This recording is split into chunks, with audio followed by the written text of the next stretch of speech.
Muraho neza, reka twizere ko mumeze neza, mukomeje kugubwa neza mu bice bitandukanye muherereyemo.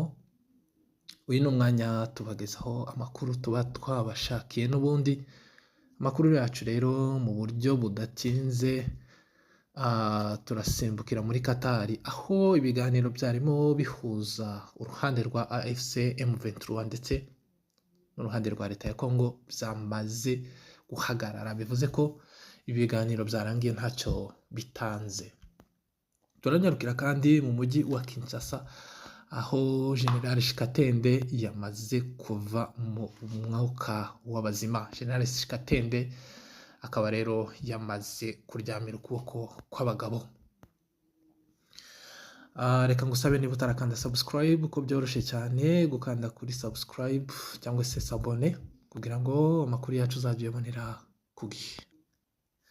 Idoha muri Qatar hari hamaze iminsi harimo kubera imishikirano cyangwa se ibiganiro by'ubuhuza hagati y'impande zihanganye hariya muri Congo, aho ku ruhande rwa AFC M23 bari bahagarariwe n'umwe mu bayobozi b'iri shyaka cyangwa se bizi nyeshyamba ariwe Benjamin Mbonimpa, ndetse n'abari bahagarariye igihugu cya Congo bari bamaze iminsi mu mujyi wa Doha mu gihugu cya Qatar. Ibi biganiro rero byarimo bihuza impande zombi, bikaba kugeza kuri ubu nyine byemezwa ko byamaze guhagarara, dore ko binavuga ko intumwa za M23 zamaze kugera mu mujyi wa Goma.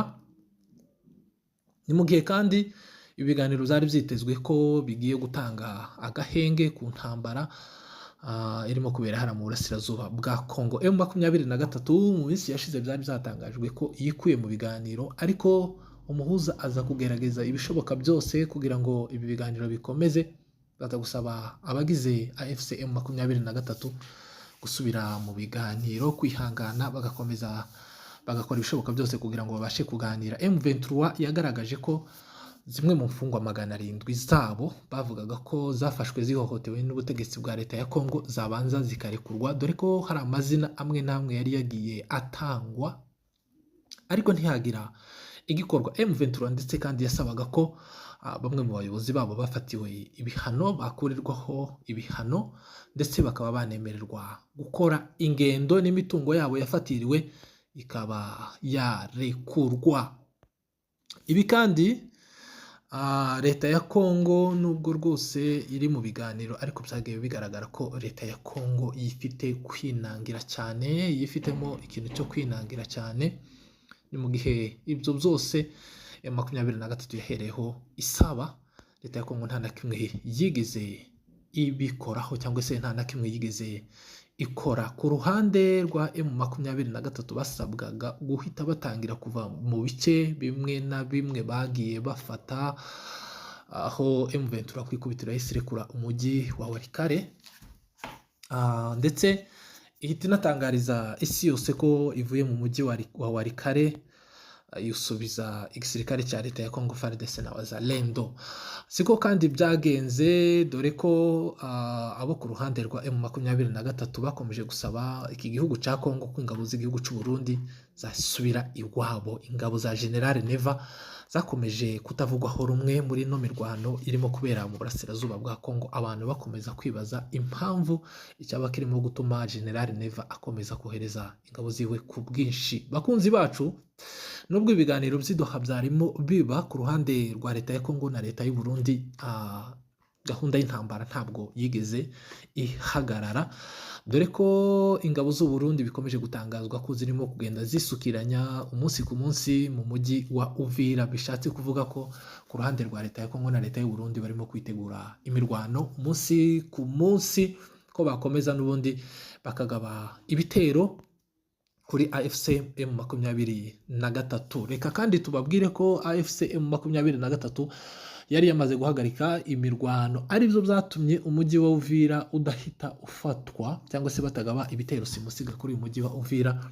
Ni mu gihe umuyobozi wa Qatar yari yasabye ko habaho ibiganiro kugira ngo impande zombi zibashe guhagarika imirwano yari ikomeje kugenda ifata ibice bikomeye hariya mu burasirazuba bw'igihugu cya Congo. Kugeza kuri ubu nyine rero ibiganiro bikaba byamaze guhagarara burundu dore ko impande zombi zamaze gutaha, zamaze kuva mu mujyi wa Doha. Abantu rero bakaba bakomeje kuvuga ko haba hagiye gutangira intambara ya kabiri, igice cy'intambara ya kabiri cya M23 aho gihanganyemo n'ubutegetsi bwa leta ya Congo, aho abategetsi ba leta ya Congo bakomeje kugenda bagaragara ko rwose bagenda bigura intege, badashaka imishikirano, ahubwo ko barimo gukora ibishoboka byose kugira ngo barebe ko batsitsura M23 mu bice byose yafashe.